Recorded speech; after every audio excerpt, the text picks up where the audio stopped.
All right, class. In this chapter, we're going to go over chapter 10, which is the manager as a politician. This is the second chapter in the political frame unit, and what it deals with is some of the skills that are required in order to not only be a successful manager, but also to be able to use the politics of an organization in your favor, and also some of the strategies that you might be either seeing employed or you might be able to employ for yourself. So what are we going to talk about? Primarily, as an overview, we're going to talk about the manager as a politician, the skills that the manager needs to have, and also some of the ethics of what politics are all about within an organization. Without further ado, let's jump right in to some of the skills that exist as a politician from this perspective for a manager. First, you have the ability as a manager to have the agenda setting capability. We talked a little bit about that whenever we talked in chapter 9 about a method of power. It is an imposition of power upon all those involved to be able to say what we're going to talk about, what we're going to do, what our goals will be. It allows you to implement your own vision or objective to the organization in question. You come up with the strategy for achieving that vision, and through the ability to set the agenda, you are able to impose that upon the members of the organization. One question you might be asking yourself is, what exactly do I mean by agenda setting? I mean, who is the person who sets the directives for which way that the organization is going? Who decides what we're going to do? Who decides what kind of human capital, so man or woman power, are we putting in one direction? So how much of the team are we attributing to which part? When are deadlines? What are we going to talk about at meetings? Therefore, the things that you talk about at meetings are the things that are important, and the things that aren't discussed are either not important or are less important. You literally, through the making of the agenda, get to attribute value to one thing over another, and that's how agenda seeing is a way to get your vision or objectives put forth. If you're thinking about the conflict that's central to the political frame, agenda setting is a way to orient the organization in the way that you see fit. It's also a way to orient the discussion of what the important things in the organization are for the primary players, for the people who are actually forming coalitions and deciding in which direction to favor and go. Agenda setting starts the discussion, it frames the discussion, it is powerful insofar as it helps to channel and funnel the discourse in one direction or another when it comes to the actual arguments and conflicts that constitute the battle for control within the political frame. You also have to be able to have this skill.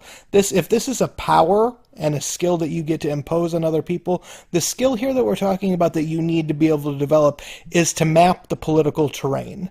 A better manager within the political frame will be able to understand and analyze, identify who are important people to have on your side. If you think about it from a purely political forum, where you're thinking about congressional representatives, it is who do you need to have within this committee vote for you in order to get this to pass? Who do you need to lean on? Who do you need to negotiate with? Who are you trying to strike up a bargain with to get them on your side? You take that exact analogy of how politics works and you impose it on your organization. If you want to try to work with, let's say, a union in a corporate position, and you're trying to argue for what the union ought to be lobbying the organization for, what could the union be arguing for? They could be arguing for more sick time, paid vacation, increased wages, to hire on more people in order to spread the hours around, to have more people who are on a salary rather than an hour-to-hour laborer. There are a lot of things that a union can do with collective bargaining to negotiate. However, by mapping the political terrain and setting the agenda, a specific manager can set forth the things that they want to happen within that union, and they can try to get the people within the union, within the organization, on board who would be supportive of this, who are necessary opinion leaders. Think about whenever we talked about building coalitions in the last chapter, one of the most important powers that you could display was somebody can put their reputation behind what you're doing. Somebody can vouch for you. And if somebody is on your side, then that means that the people who agree with them or have been in positive situations with them in the past and have a good view of that person might just come along with them. Sometimes by toppling the biggest domino in an organization, you get all the subsequent dominoes to fall behind them because that person is an opinion leader, is a valuable person to have on your side, is a principal agent for political influence. So you need to be able to draw the political map. Whenever you're talking to people and you've decided, okay, I'm going to agree with you. I understand agenda setting is important. I see the value in mapping the political terrain. So now what? You need to be able to frame the central issue.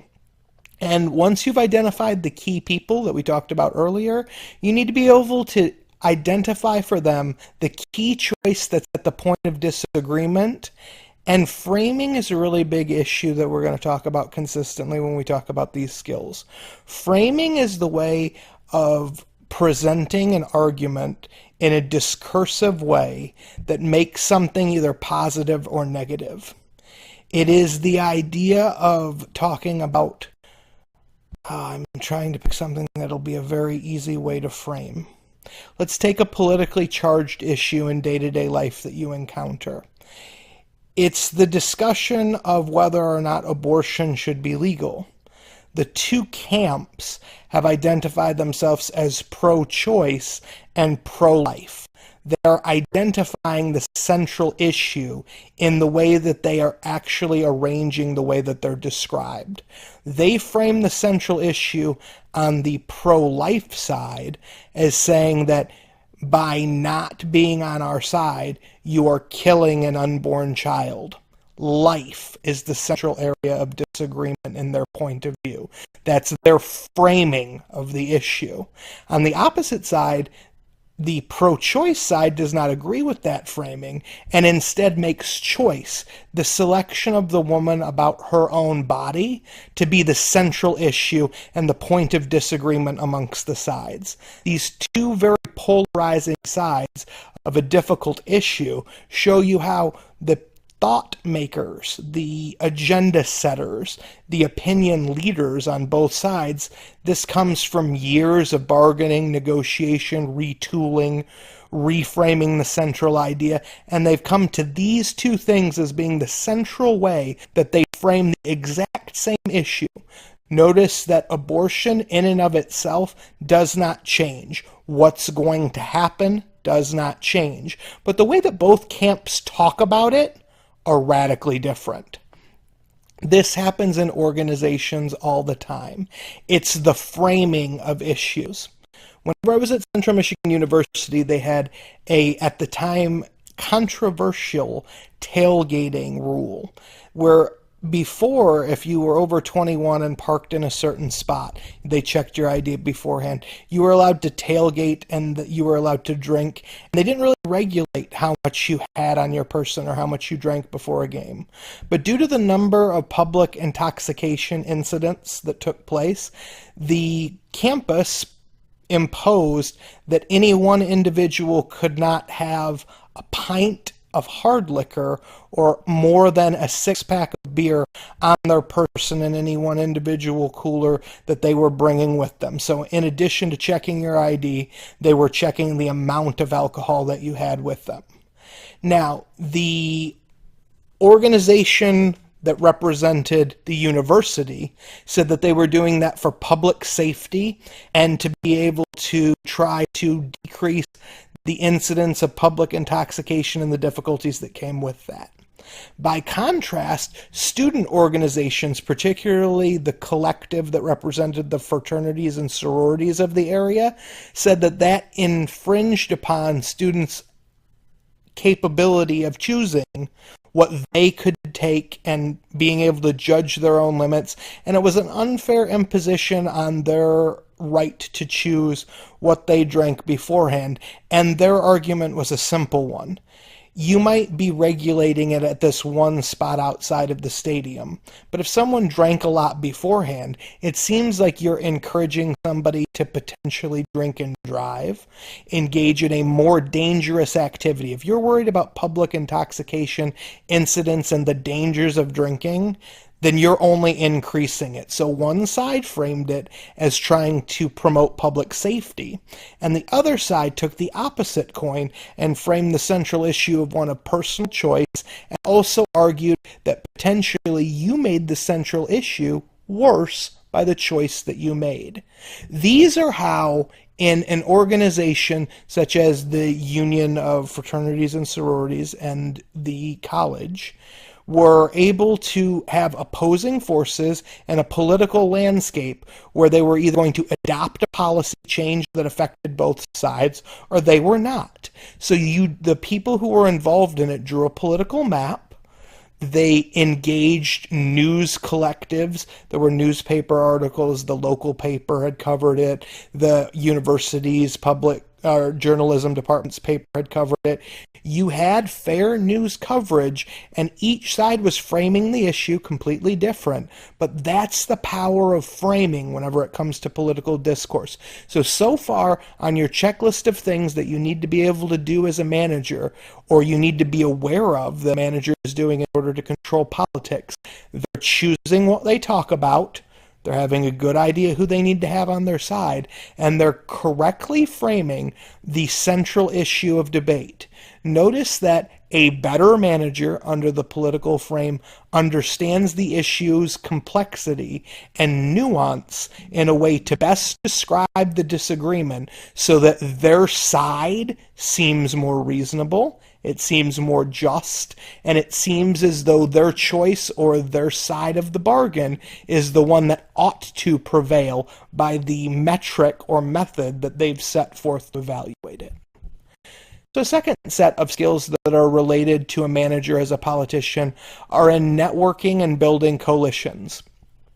Not only do you have to identify the relevant relationships, but you also have to assess who might resist, define whether or not they are a danger to your strength as a politician and your ability to push forward the policies that you want and to increase your own influence. And you need to develop relationships with potential opponents.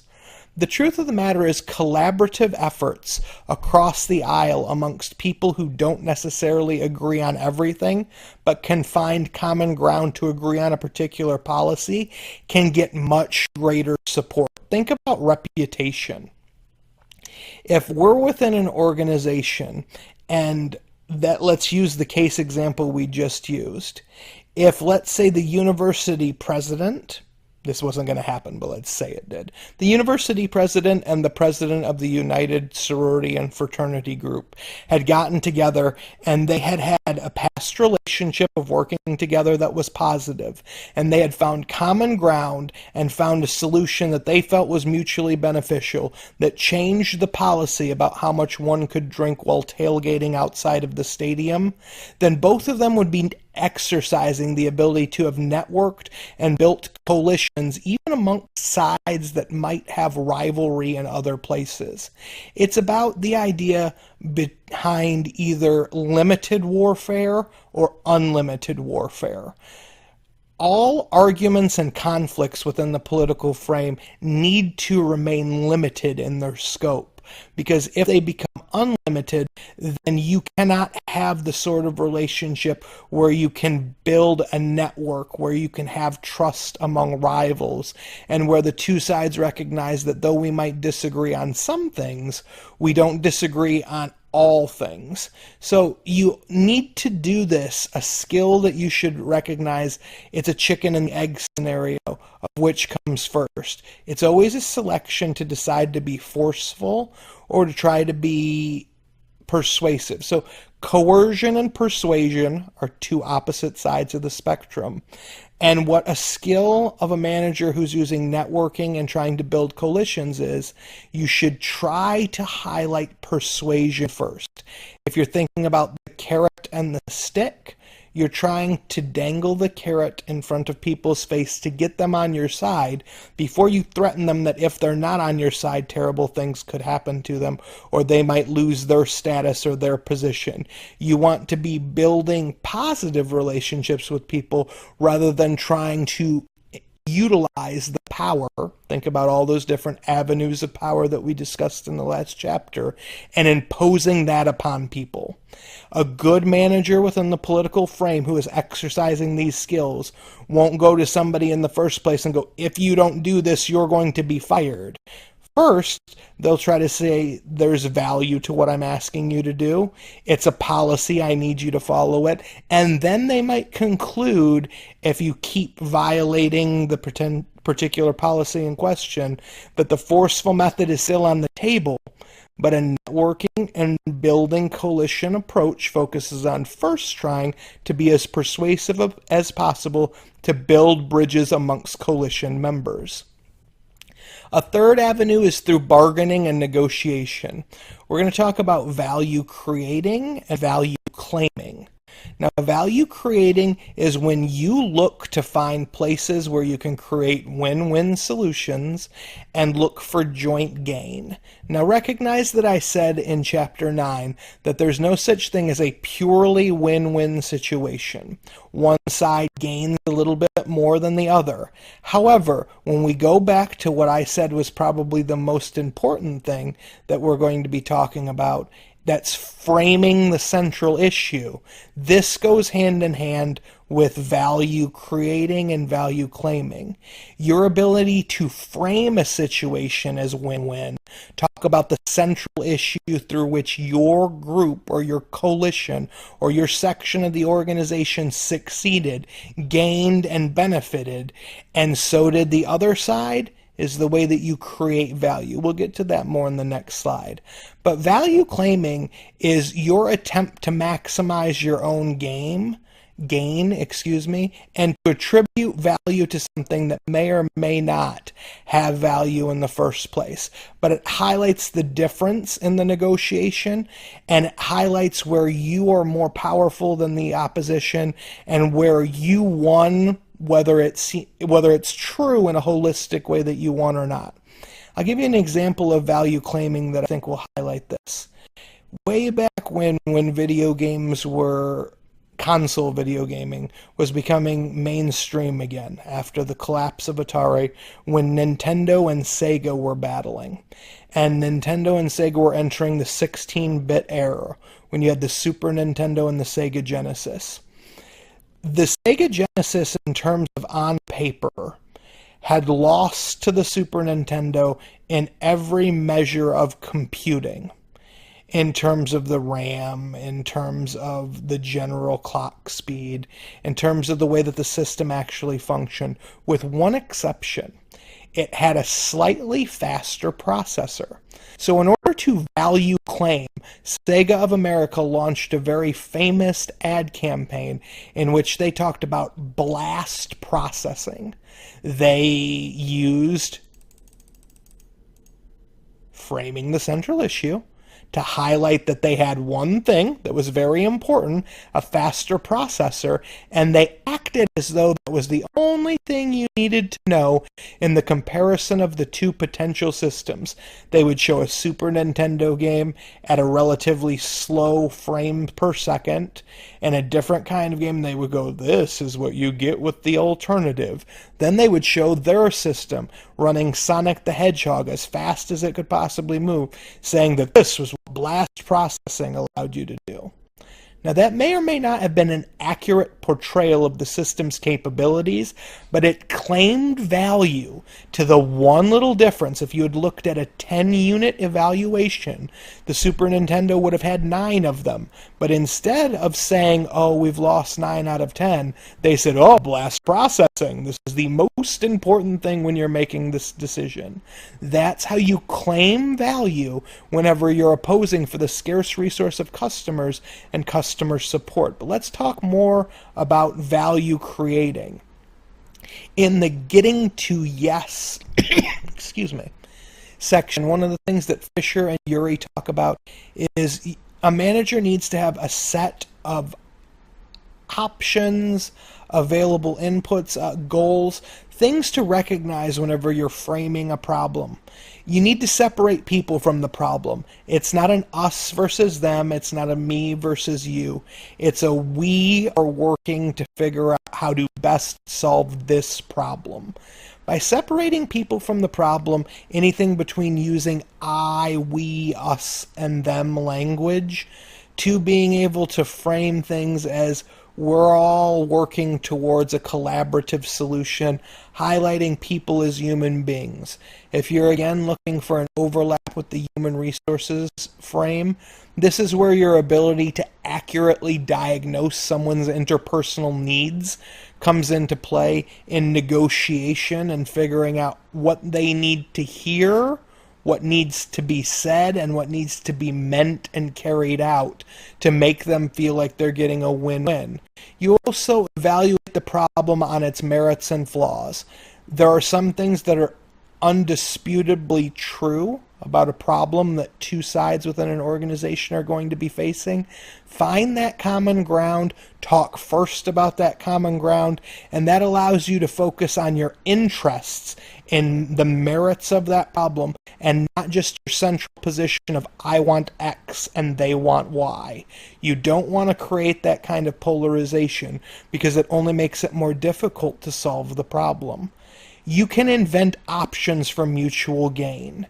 If one side wants to be able to get the organization to sell more shoes, and the other side wants you to be able to sell more t-shirts, and you're obviously a clothing retail store in this scenario, then you need to be able to find a merger where you say, well, let's try for 1 month shoes, let's try for the next month t-shirts, and then evaluate this exact same discussion with more data in front of us.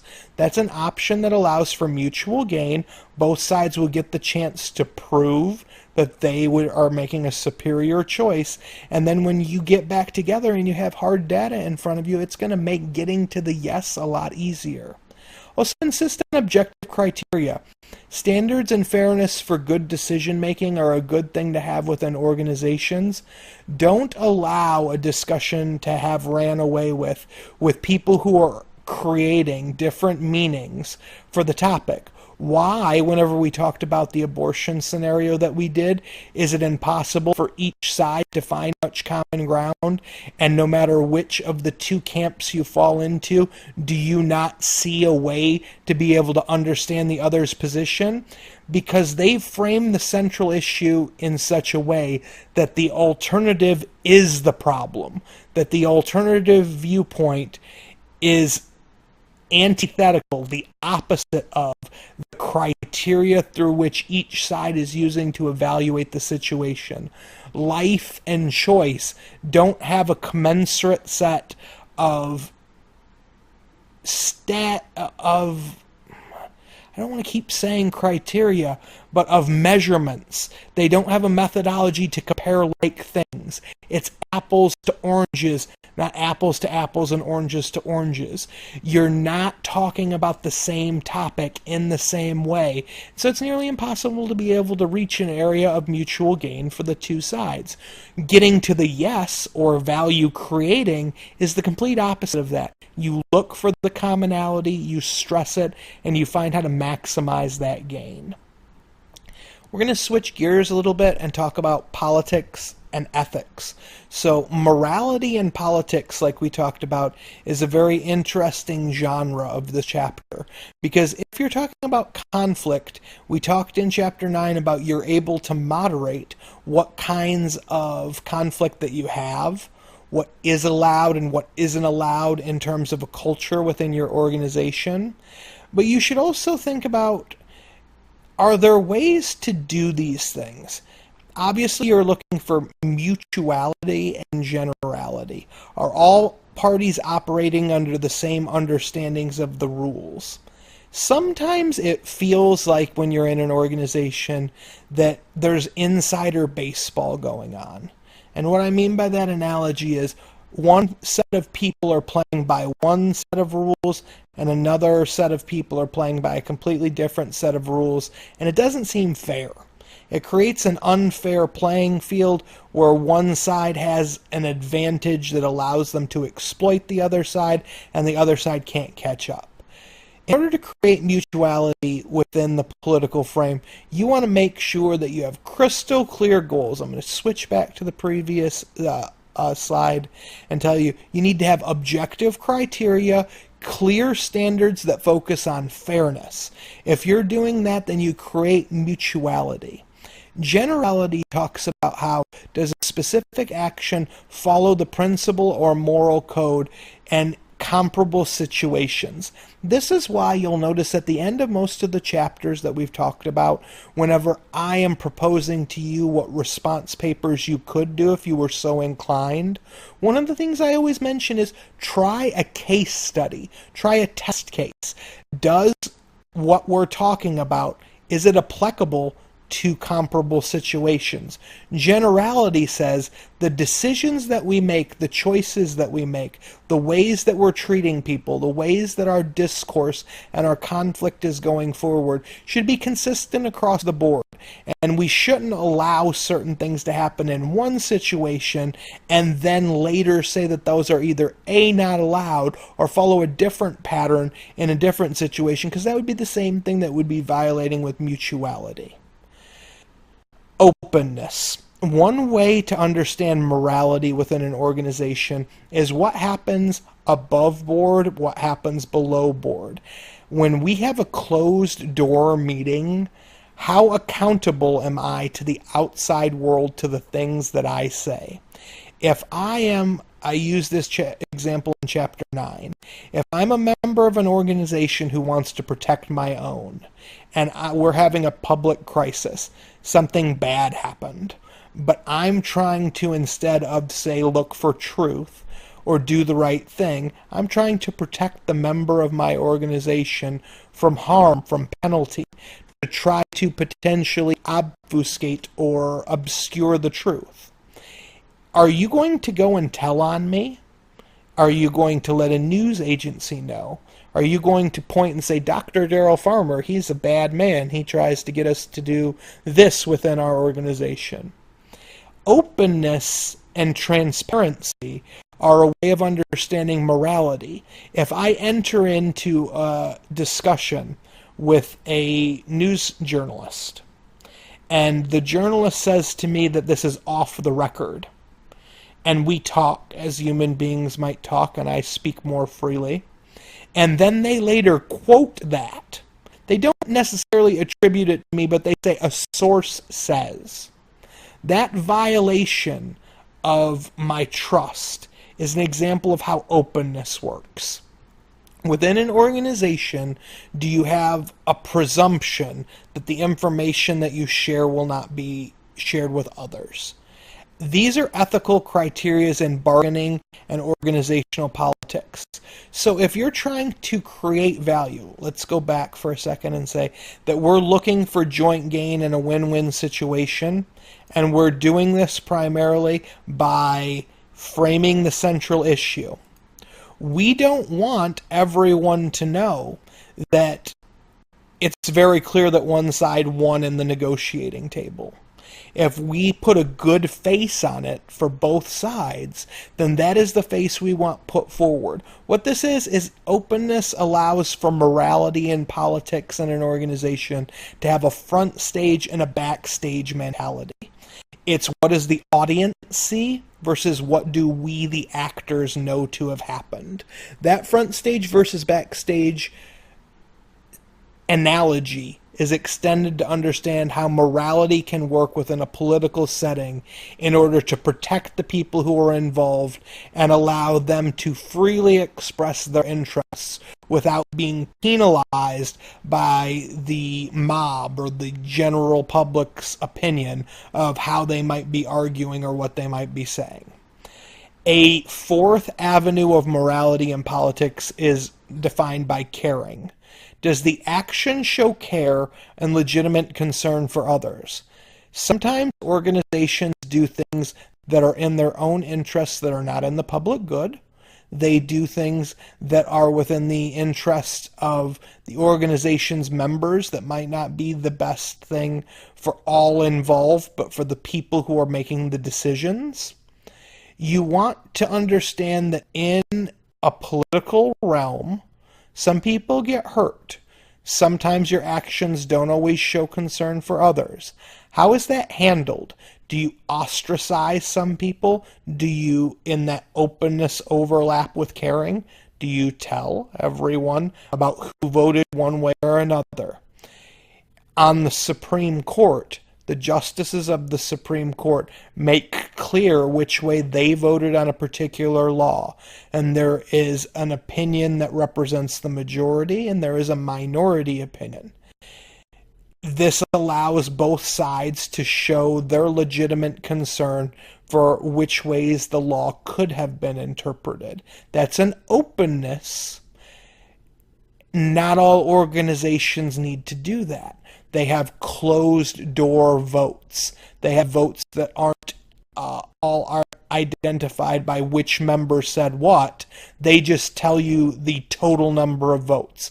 So out of the 11-person council, 7 members voted one way and 4 members voted the other way. They don't tell you Jim, Bill, Susan, and Samantha all voted against. It doesn't tell you, it doesn't break it down that way. That's a way to show caring in terms of openness, and I think that that's a good understanding of how the ethical criteria are represented in the chapter by Bultmann and Deal. So in conclusion, obviously politics can be sordid, destructive, dangerous, and a vehicle for achieving negative things, but they can also be a vehicle for achieving noble purposes, for creating value, for finding a yes, for being able to map the political terrain, get people on your side, and really make an organization better through conflict. As long as managers are developing skills of agenda setting, of terrain mapping, of networking, of negotiating, of bargaining, of value creating, and framing the issue well, I keep saying, and I mean from the bottom of my heart, these are skills that you can learn communicatively, that I'm identifying for you, that I'm giving a name for, that you can wrap your head around, that you could improve upon to make yourself a better manager, to make yourself be more successful in any organization in which you find yourself. And that's what I really like about this book. That's what I really like about this frame perspective, and I hope that's what you've also really enjoyed about Chapter 10. So if I were writing a response paper, here's some things I would talk about. I'd be interested to hear you talk about other skills that a qualified manager needs in a political landscape. There's a bunch of them that not only did we not get to talk about, that are necessary. Identify some of them for me. Talk to me about how they'd be used. A second potential response that I'd be interested in hearing is, have you ever been the shutout or left out of an agenda in which an organization that you care about, that you love, that you're a part of, is going in a different direction than you're comfortable with? I mean, I think that clearly if you talk about the political race this year, either side might be able to make the case that that is represented by the agenda of an establishment that's putting forth a candidate that you don't feel represents your value system or the value system of the party. Have that discussion, have that discourse on the response paper. I think the other thing that I'd be interested in hearing is having you answer to me what you think a politically framed organization needs to do to fail. The inverse, the antithesis of what we're talking about. The antithesis of this should be, we talked a lot about how they can succeed. What kind of conflicts can't be reconciled within an organization? When do organizations fray and come apart? Be interesting to hear after what you've read in Chapter 10 where you think that's going, and I think we'll be able to tease some more of that out as we go forward. As always, I've had a lovely time with this lecture. If you have any questions, please feel free to contact me on email, or if you need anything explained in greater detail or I can provide any assistance to you. I appreciate your responses up to this point, and I really am enjoying reading them. Take care.